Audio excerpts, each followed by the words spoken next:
కేంద్రంలోని మోడీ సర్కార్తో దక్షిణాది వార్ పీక్స్కి వెళ్తోంది.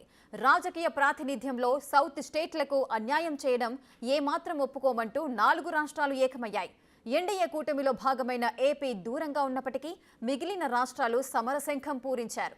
తమిళనాడు ముఖ్యమంత్రి స్టాలిన్ నేతృత్వంలో తాజాగా అఖిలపక్ష సమావేశం నిర్వహించారు. దీంతో దక్షిణాదికి అన్యాయం జరుగుతుందని 4 ముఖ్యమంత్రులు ఖచ్చితంగా చెప్పినట్లయింది. ఇప్పుడు దక్షిణాదికి ఉత్తరాదికి మధ్య డీలిమిటేషన్ వేడి మరింత పెరిగే అవకాశం ఉంది.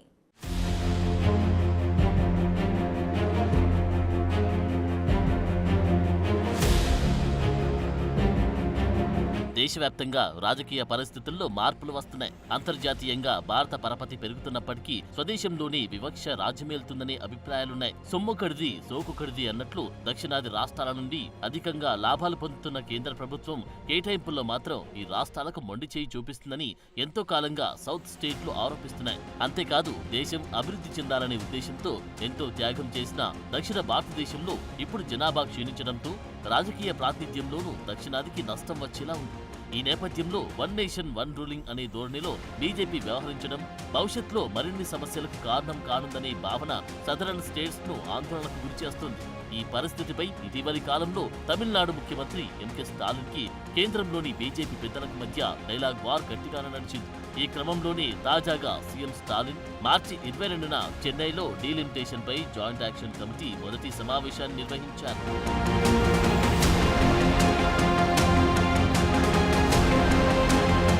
దక్షిణాదికి చెందిన 5 రాష్ట్రాల్లో ఆంధ్రప్రదేశ్ అధికార కూటమి పార్టీలు మినహా 4 రాష్ట్రాల అధినేతలు పలు పార్టీల నాయకులు హాజరయ్యారు. అయితే ఈ కార్యక్రమం ఉద్దేశం పార్లమెంట్లో దక్షిణాదికి న్యాయమైన ప్రాతినిధ్యం ఉండాలనే డిమాండ్ను కేంద్రానికి బలంగా చెప్పడమే. సీఎం స్టాలిన్ దీన్ని జాతీయ ఉద్యమంగా అభివర్ణించడంతో ఈ సమావేశంపై మరింత వేడి రాజుకుంది. అయితే ఈ అఖిలపక్ష సమావేశంపై బీజేపీ నుండి ఘాటైన విమర్శలు వచ్చాయి. స్టాలిన్ నేతృత్వంలోని తమిళనాడు డీఎంకే ప్రభుత్వం కేంద్రంపై రాజకీయ పోరాటం ముసుగులో రాష్ట్ర పాలనా సమస్యల నుండి ప్రజల దృష్టి మళ్లిస్తుందని బీజేపీ నేతలు ఆరోపించారు. అయితే ఇటీవల కేంద్ర హోంమంత్రి అమిత్ షా తమిళనాడు పర్యటనలో దక్షిణాదికి అన్యాయం జరగదన్నట్లు మాట్లాడారు. అయితే ఇక్కడొక ట్విస్ట్ కూడా ఇచ్చారు. అన్యాయం జరగదని చెప్పిన ఆయన న్యాయం జరుగుతుందని మాత్రం హామీ ఇవ్వలేకపోయారు. దీంతో సీఎం స్టాలిన్ ఆధ్వర్యంలో తాజా సమావేశం ఈ ఉద్యమాన్ని తీవ్రతరం చేయడానికి రంగం సిద్ధం చేసింది.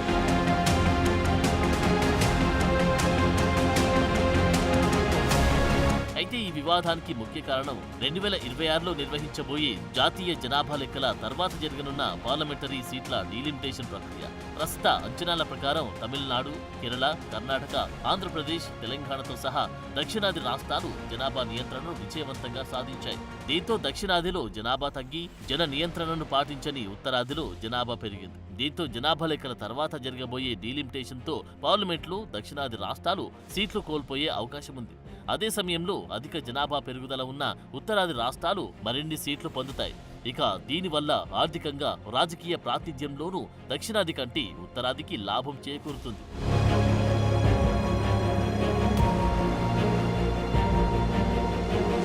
అయితే తాజాగా తమిళనాడులో జరిగిన జేఏసీ సమావేశం డీలిమిటేషన్లో భాగంగా సరిహద్దుల పునర్విభజనకు దక్షిణాది వ్యతిరేకం కాదని, న్యాయమైన సరిహద్దుల పునర్విభజనకు మాత్రమే మద్దతిస్తున్నట్లు స్టాలిన్ వెల్లడించారు. అవసరమైతే ఈ ప్రక్రియను సవాల్ చేయడానికి సమగ్రమైన చట్టపరమైన వ్యూహాన్ని రూపొందించడానికి ఒక న్యాయ నిపుణుల కమిటీని కూడా ఏర్పాటు చేయాలని ప్రతిపాదించారు. దక్షిణాది రాష్ట్రాల హక్కులను కాపాడుకోవడానికి నిరంతర చర్యలు చేపట్టాల్సిన అవసరాన్ని కూడా స్టాలిన్ గుర్తు చేశారు. దక్షిణాది రాష్ట్రాల ప్రాతినిధ్యం తగ్గకుండా ఉండడానికి అవసరమైతే జాతీయ ఉద్యమానికి కూడా వెనకాడమని జేఏసీ ముక్తకంఠంతో వెల్లడించింది.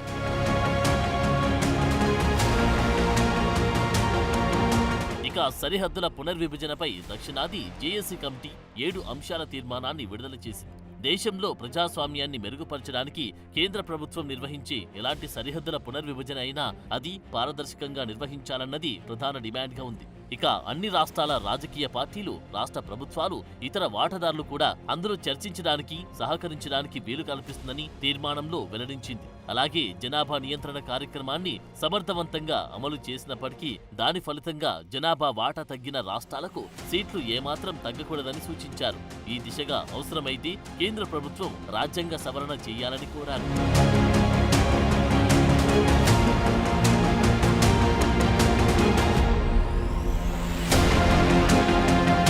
ఇక ఈ సమావేశంలో పాల్గొన్న కేరళ ముఖ్యమంత్రి పినరయ్ విజయన్ కొన్ని కీలక వ్యాఖ్యలు చేశారు. సరిహద్దుల పునర్విభజన ప్రతిపాదనను దక్షిణాది రాష్ట్రాలపై వేలాడుతున్న డామోక్లెస్ కత్తి అంటే అది డయోనీసియస్ అనే రాజు గురించి పురాతన రోమన్ మోరల్ స్టోరీ. ఈ కథలో డామోక్లెస్ అనే వ్యక్తిని రాజు స్థానంలో కూర్చోబెట్టి రాజు అనుభవించే విలాసాలను ఆస్వాదించే ఛాన్స్ ఇస్తాడు. కానీ అతని తలపై ఒకే ఒక్క గుర్రపు వెంట్రుకతో కట్టిన పదునైన కత్తితో వేలాడదీస్తాడు. అంటే దీని అర్థం ఈ వ్యక్తి నెత్తి మీద సమస్యలు ఎప్పుడు ఉంటాయని చెప్పకనే చెప్పాడు. ఈ కథ ద్వారా సంకుచిత రాజకీయ ప్రయోజనాల ఆధారంగా బీజేపీ ఇలాంటి కసరత్తులు చేస్తుందని కేరళ సీఎం విజయన్ ఆరోపించారు.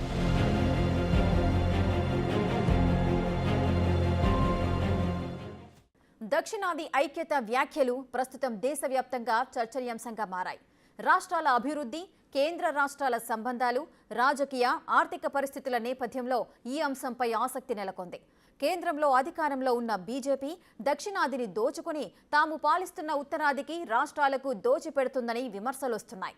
ఇక దక్షిణాది రాష్ట్రాలతో సంబంధం లేకుండా ఉత్తరాదిలో బీజేపీ అనుకూలమైన 4 రాష్ట్రాల సీట్లతోనే కేంద్రంలో గద్దెనెక్కాలనే ప్రయత్నాలు జరుగుతున్నట్లు అనుమానాలున్నాయి. ఈ క్రమంలోనే దక్షిణాదికి న్యాయం జరిగే వరకు ఈ అఖిలపక్ష పోరాటం చేయాలని నిర్ణయించుకుంది.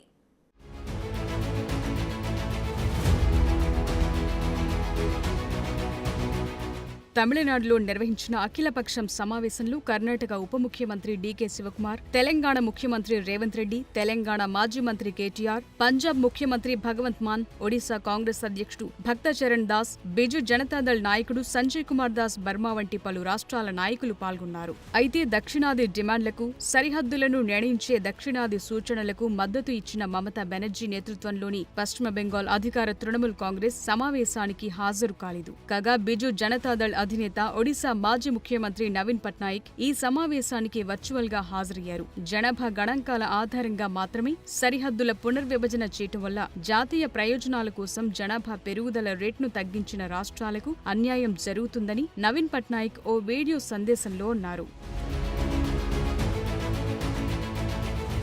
అయితే తమిళనాడులో జేఏసీ సమావేశం కొనసాగుతున్న తరుణంలోనే సమావేశ భవనం బయట తమిళనాడు బీజేపీ పార్టీ నల్ల జెండాలతో నిరసన వ్యక్తం చేసింది. బీజేపీయేతర ప్రతిపక్ష పార్టీలు అధికారంలో ఉన్న రాష్ట్రాల్లో పాలనా వైఫల్యాలను కప్పిపుచ్చటానికి ఈ కార్యక్రమం చేపట్టినట్లు బీజేపీ నాయకులు ఆరోపించారు. సమావేశానికి హాజరైన ముఖ్యమంత్రులు సంబంధిత రాష్ట్రాల్లోని దుష్పరిపాలనను దాచటానికి అలా చేస్తున్నారని విమర్శించారు. ఫిబ్రవరి 26న తమిళనాడులోని కోయంబత్తూరులో బీజేపీ కార్యాలయ ప్రారంభోత్సవం సందర్భంగా కేంద్ర హోంమంత్రి అమిత్ షా కూడా ఇలాంటి వ్యాఖ్యలే చేశారు. ఆయన చేసిన ప్రసంగంలో దక్షిణాదికి ఏమాత్రం అన్యాయం జరగదని మోదీ హామీ ఇచ్చినట్లు, పునర్విభజన తరువాత దక్షిణాది రాష్ట్రాలు ఒక్క సీట్ కూడా కోల్పోవని అన్నారు. తమిళనాడు ముఖ్యమంత్రి స్టాలిన్ చేసే వాదనలు ఏమాత్రం నిజం లేదని చెప్పారు. అయితే సీట్ల సంఖ్య దామాషా ప్రకారం తగ్గించమని హోంమంత్రి తప్పుగా హామీ ఇస్తున్నారని విపక్ష నేతలన్నారు. ఇందులో ఇంకా స్పష్టత అవసరమన్నారు. ఇక ఇటీవల తెలంగాణ ముఖ్యమంత్రి సీఎం రేవంత్ రెడ్డి చేసిన వ్యాఖ్యలు దేశవ్యాప్తంగా చర్చకు దారితీశాయి. దక్షిణాది రాష్ట్రాలు తమ రాజ్యాంగ హక్కులను కాపాడుకోవటానికి ఐక్యంగా ఉండాలని తెలంగాణ ముఖ్యమంత్రి రేవంత్ రెడ్డి పిలుపునిచ్చారు. సమాఖ్య నిర్మాణాన్ని బలహీనపరిచే విధానాలను, ముఖ్యంగా ఒకే నాయకుడు, ఒకే పార్టీ వ్యవస్థను ప్రోత్సహించే విధానాలను ప్రతిఘటించాల్సిన ప్రాముఖ్యతను సీఎం రేవంత్ నొక్కి చెప్పారు. తిరువనంతపురంలో జరిగిన మాతృభూమి ఇంటర్నేషనల్ ఫెస్టివల్ ఆఫ్ లెటర్స్ 2025లో మాట్లాడుతూ రేవంత్ రెడ్డి ఈ వ్యాఖ్యలు చేశారు. దశాబ్దాల పాటు కుటుంబ నియంత్రణ విధానాలు పాటించి మెరుగైన సంక్షేమ కార్యక్రమాలు అమలు చేసే స్థితిలో దక్షిణాది రాష్ట్రాలున్నాయని, ఈ రాష్ట్రాలు ప్రగతిశీల విధానాలను అవలంబిస్తున్నా ఎందుకు శిక్షకు గురవుతున్నారంటూ సీఎం రేవంత్ ప్రశ్నించారు. ఈ క్రమంలోనే రాజ్యాంగబద్ధంగా దక్షిణాది రాష్ట్రాలకు రావాల్సిన హక్కులు సాధించుకోవటానికి పోరాడాలని తాజాగా తమిళనాడు వేదికగా అఖిలపక్షం నిర్ణయించినట్టు తెలుస్తోంది.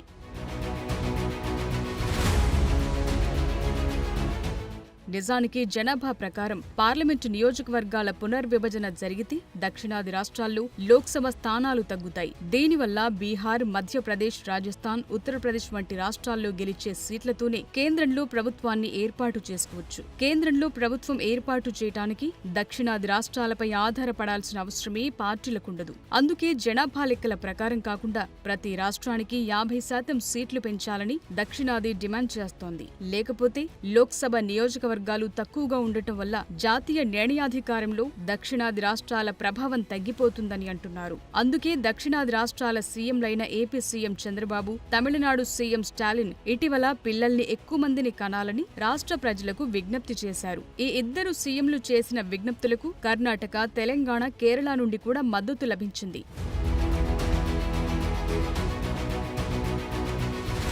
అయితే డీలిమిటేషన్ తరువాత ప్రతి రాష్ట్రానికి లభించే సీట్ల సంఖ్య డీలిమిటేషన్ కమిషన్ ఏర్పాటు చేసినప్పుడు వచ్చే బేస్ సగటు జనాభాపై ఆధారపడి ఉంటుంది. కాబట్టి జనాభా ఆధారంగా మాత్రమే డీలిమిటేషన్ జరిగితే దక్షిణాది లోక్సభ సీట్ల వాటా 19% తగ్గొచ్చు. అదే సమయంలో హిందీ మాట్లాడే రాష్ట్రాల వాటా దాదాపు 60% పెరగొచ్చు. ఇక్కడ దక్షిణాదికి ప్రాతినిధ్యం తగ్గటం అంటే దక్షిణాది రాజకీయ ప్రభావాన్ని కోల్పోవటమే.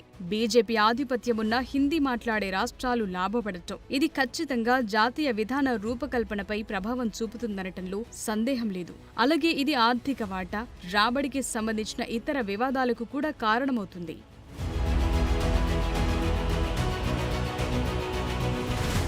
నిజానికి జనాభా పెరుగుదలను నియంత్రించే రాష్ట్రాలు నష్టపోకుండా ఉండటానికి 42వ, 84వ రాజ్యాంగ సవరణలు జరిగి డీలిమిటేషన్ ప్రక్రియ 2026 వరకు ఆగిపోయింది. అయితే ఈ గడువు సమీపిస్తున్న తరుణంలో దక్షిణాది రాష్ట్రాలు తమ ప్రాతినిధ్యం తగ్గుతుందని తీవ్రంగా ఆందోళన చెందుతున్నాయి. అందుకే గతంలోనే దక్షిణాది ముఖ్యమంత్రులు ప్రధాని మోదీకి లేఖలు కూడా పంపారు. లోక్సభ, రాజ్యసభల్లో ఏ రాష్ట్రం ప్రాతినిధ్యం తగ్గకుండా ఉండే విధంగా డీలిమిటేషన్ కసరత్తును నిర్వహించాలని అభ్యర్థించారు.